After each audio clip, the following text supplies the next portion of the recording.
فرمایا وَإِذَا سَأَلَكَ عِبَادِي أَنِّي فَإِنِّي قَرِيب، محبوب جب میرے بندے آپ کی بارگاہ میں آ کے میرے بارے میں پوچھیں نا تو ان سے کہہ دینا میں ان کے قریب ہی ہوں،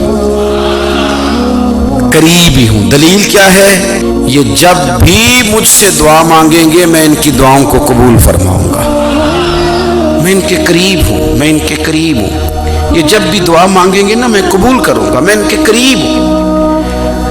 اللہ تبارک و تعالیٰ کے بندے اللہ سے محبت کرتے، رب کی بارگاہ میں جھکتے، اس کو اپنے دکھ سناتے، اس کے پیارے محبوب صلی اللہ تعالیٰ علیہ وسلم کا وسیلہ لے کے اس کے حضور حاضر ہو جاتے، پیشانیاں سجدوں سے روشن ہوتی۔ ہم نا ہر چیز کے لیے وقت نکالتے ہیں، ہر چیز کے لیے، لیکن عبادت کے لیے وقت نہیں نکالتے۔ ہر شے آباد ہے، ہر شے، ہماری فیس بک بھی آباد ہے، واٹس ایپ بھی آباد ہے، ہمارے ٹویٹر بھی آباد ہیں، ہماری ہر چیز آباد ہے۔ سب سے کم آباد ہمارا مصلی رہ گیا ہے، سب سے کم۔ وہ لوگ اب ڈھونڈنے سے ملتے ہیں جن کی بغل میں مصلی ہوتا تھا۔ میرے بھائی آپ کتنا کو دنیا کے پیچھے بھاگو گے تھکا دے گی، کتنا دولت کے پیچھے بھاگو گے تھکا دے گی۔ آپ جب اپنی زندگی میں جمع تفریق کرو گے نا تو مرتے وقت احساس ہوگا کہ سارا کچھ تو لوگوں کے لیے کیا، اپنے لیے تو کر ہی کچھ نہیں سکے۔ اور ہم عبادت کے معاملے میں بہانے بازی بھی کرتے ہیں۔ ہم کہتے ہیں اوخو رزق کمانا بھی تو عبادت ہی ہے نا، تو میں حلال روزی کے لیے جا رہا ہوں، یہ بھی تو عبادت ہے نا۔ میری طرح کے لوگ کہہ دیتے ہیں کہ میں سویرے اٹھ کے مدرسے میں کچھ اسباق دیکھتا ہوں تو یہ بھی تو عبادت ہے، میں بیان کرنے کے لیے مطالعہ کرتا ہوں تو یہ بھی تو عبادت ہے نا، اتنے لمبے سفر کر کے ملک میں دنیا میں گھومتا ہوں تو یہ بھی تو میں عبادت ہی کر رہا ہوں۔ اب اسپیشل نفلوں کے لیے وقت کس طرح نکلے، اسپیشل کر کے تسبیح میں کیسے چلاؤں، میں سارا کچھ ہم بہانے بنا لیتے ہیں نا۔ میرا سوال یہ ہے کہ یہ ساری باتیں صحابہ کو، نبی کریم کو، دیگر لوگوں کو بھی تو پتہ تھی نا، لیکن آپ غور تو کریں 23 سال حضور کو وقت ملا، مختصر وقت ظاہراً تبلیغ کرنے کے لیے، پوری دنیا میں دین بھی پھیلانا ہے۔ گھر میں 11 ازواج ہے، 4 بیٹیاں ہیں، ان کی اولادیں، سارے کام کاج بھی دیکھنے ہیں، لیکن سیدہ طیبہ طاہرہ حضرت عائشہ صدیقہ رضی اللہ تعالیٰ عنہ فرماتی ہیں سارا دن تبلیغ کرتے، ہر غلام کے دکھ سنتے، گھر میں آتے تو اپنے گھر والوں کا خیال کرتے، کام میں ہمارا ہاتھ بٹاتے۔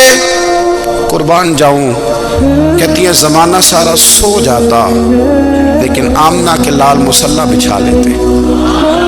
دنیا سو گئی، ساری سب سو گئے، جو خدام تھے، وہ جو غلام تھے وہ سو گئے۔ صحیح مسلم میں لفظ ملیں گے، سیدہ پاک فرماتی ہیں او میرے نبی کے غلاموں، میں نے یہ رنگ بھی دیکھا ہے کہ حضور نے اتنا کھڑے رہے، اتنا قیام کیا، اتنا قیام کیا کہ مقدس پیروں میں ورم آ گئے، سوج گئے پیر، اتنے بڑے۔ دل پہ ہاتھ رکھ کے نہیں بتا سکتا کہ میرے کبھی نماز میں پیر سوج گئے، کوئی نہیں بتا سکتا۔ بچوں کی روٹی کماتے تھک گئے بات الگ ہے، ہم سیر کرنے گئے تو تھک گئے بات الگ ہے، لیکن عبادت میں یہ بھی تو مسلم شریف ہے نا، یہ بھی تو دین ہے نا، یہ بھی تو حضور کی سنت ہے، یہ بھی تو وہ چیز ہے جو کریم کی آنکھوں کی ٹھنڈک ہے۔ سیدہ فرماتی ہیں پیروں میں ورم آ گئے، اور ساری رات ہی حضور نے نماز پڑھی اور ایک ہی آیت بار بار دہرائی۔ مسجد نبوی میں بلال حبشی نے فجر کی اذان دے دی اور حضور ابھی مصلی پہ تھے، کریم فارغ ہوئے، میں نے عرض کی یا رسول اللہ صلی اللہ علیہ وسلم آپ کے تو صدقے اللہ اگلے پچھلوں کے گناہ معاف کرے گا، تو آپ اتنی آہوزاری کیوں فرماتے ہیں؟ آپ تو شفیع ہیں، آپ تو انبیاء کے امام ہیں۔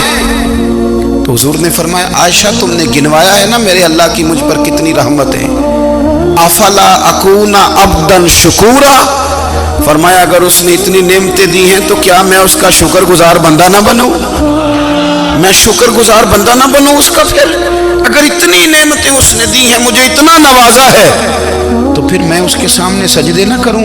او میرے بھائی، بڑے قابل فخر لوگ ہیں ہم کہ ہم نبی پاک کے غلام ہیں۔ ہم قابل فخر ہیں کہ نبی کریم کے غلام ہیں، کیا کبھی اس غلامی کے شکرانے میں بھی 2 نفل پڑھے کہ یا اللہ تیرا شکر ہے تو نے ہمیں حضور کا غلام بنایا ہے؟ یاد رکھیں کہ اپنی روحانی زندگی کو آباد کریں، استغفار پڑھیں، تسبیحات کریں۔ حضرت عبداللہ ابن عمر رضی اللہ تعالیٰ عنہ حضرت عمر کے صاحبزادے ہیں، مکہ مکرمہ میں ان کی قبر ہے۔ میں نے جب انہیں پڑھا تو مجھے ان سے بڑا پیار ہو گیا،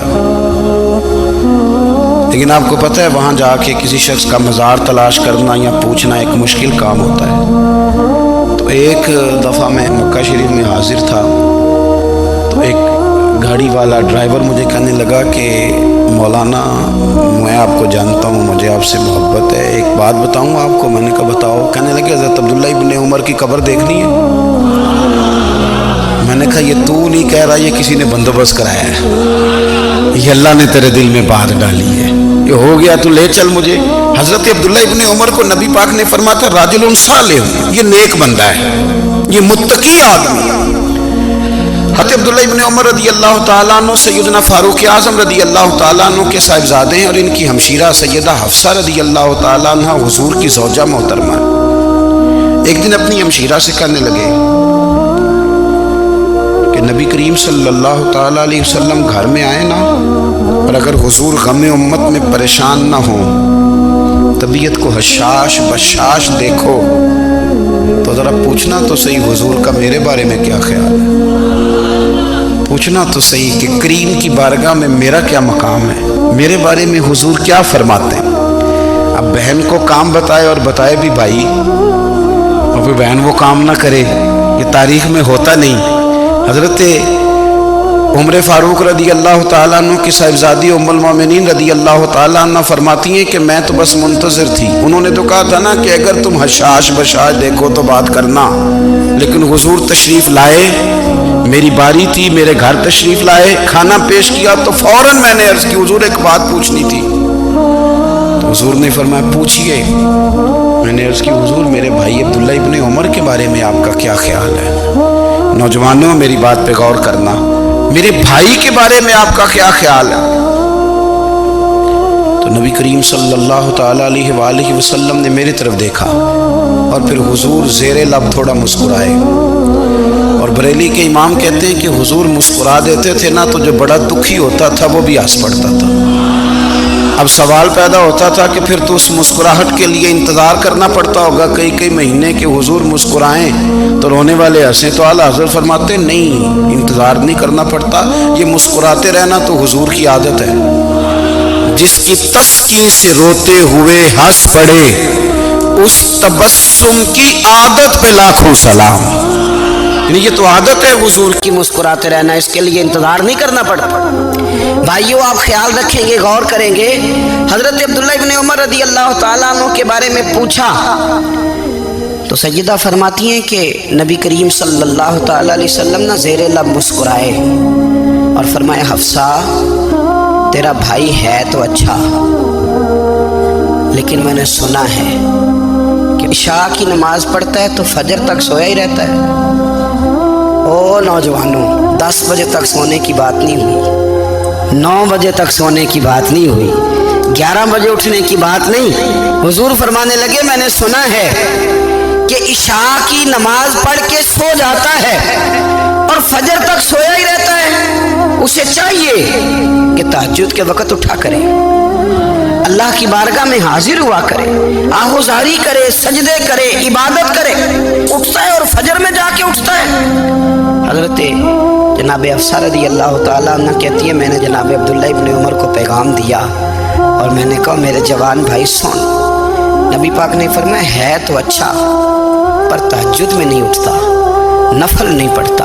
او میری ملت کے جوانوں، مزہ نہیں آ جاتا جب ساری دنیا سوئی ہو، ساری دنیا، اور بستر بھی گرم ہو اور نیند بھی پورا غلبہ کر رہی ہو، اور اچانک گھنٹی بجے دماغ میں، آنکھ کھلے، گھڑی پہ نظر پڑے، 3:30 4 بجے کا پیغام گھڑی بتائے، اور کوئی چڑھتی جوانی والا اٹھے اٹھ کے وضو کرے اور جب وہ مصلی کھول کے بچھائے تو مدینے والے محبوب کہتے ہیں کہ ہر نماز پہ رب ثواب دیتا ہے، اور جو اٹھ کے تہجد کی نماز پڑھے اسے دیکھ کے تو رب مسکراتا ہے، جو اس کی شان کے لائق ہے، جو اس کی شان کے لائق، وہ مسکراتا ہے، خوش ہوتا ہے کہ میرا بندہ تہجد میں اٹھ گیا، وہ مسکراتا ہے۔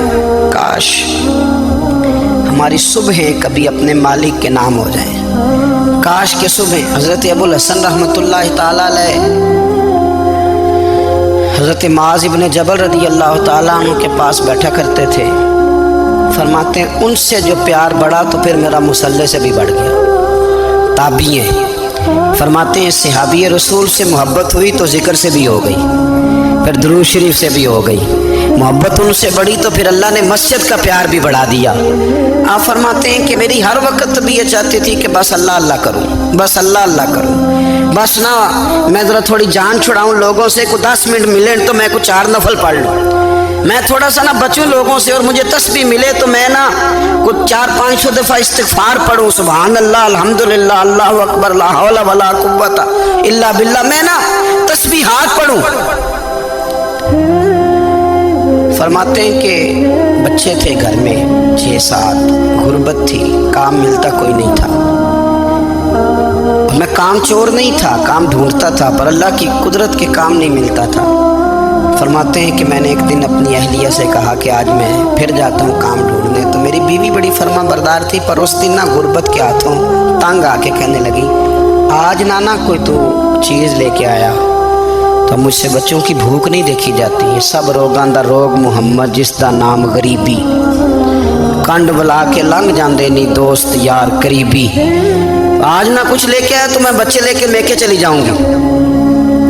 شیخ فرماتے ہیں کہ میں بڑا پریشان گھر سے نکلا، پر میں نے صبح سے لے کے زور تک کام ڈھونڈا، کام ملا کوئی نہیں، تو میرے دل میں خیال آیا چلو کام نہیں ملتا تو اللہ اللہ تو کرے نا، چلو بندوں کی مزدوری نہیں ملتی تو رب کریم کی عبادت ہی کرتے ہیں۔ فرماتے ہیں کہ میں نے نا فرات کے پانی سے وضو کیا، نہر کے، شدید دھوپ تھی، ساتھ ریت تھی اور ریت تپ رہی تھی، میں نے اپنا رومال وہیں مصلی کے طور پر بچھا لیا، اور فرماتے ہیں کہ زور سے لے کر عصر تک نماز پڑھی، دھوپ بھی پورے زور پہ، پر میرے سجدے کا ذوق بھی پورے زور پہ۔